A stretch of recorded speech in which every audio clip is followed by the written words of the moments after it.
And next speaker is Dimitri from King's School, Life After a War Zone.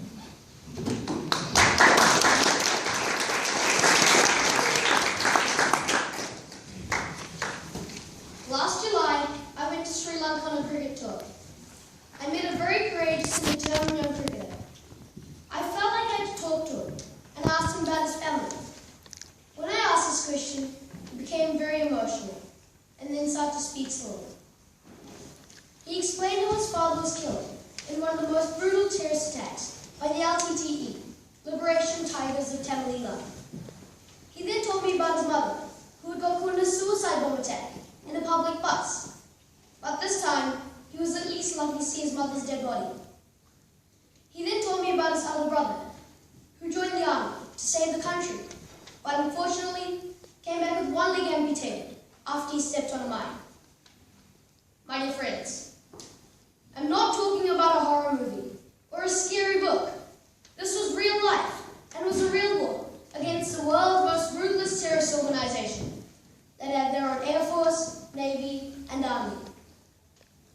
They recruited child soldiers at the age of 10 onwards.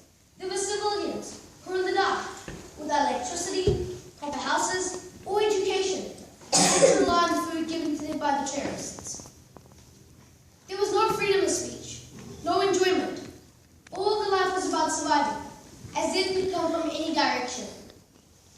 But this brutal war continued for many, many years. When the terrorists wanted more rebels, they forcefully took the children without their willingness. Their parents didn't have any choice, as they were helpless. Children were given arms and placed on the front line to fight against their own country. How would you feel if you were forced to take up the arms and placed in the front line, where death was almost certain? This is not what a child should be facing at such a young age. Fighting against their own family, community, and nation they belong to. The terrorists also recruited child suicide bombers. Children were brainwashed, given a target, dressed up with a suicide kit, and the only option was to go and press the button. But the boy finally smiled when he talked about the end of the war in 2000.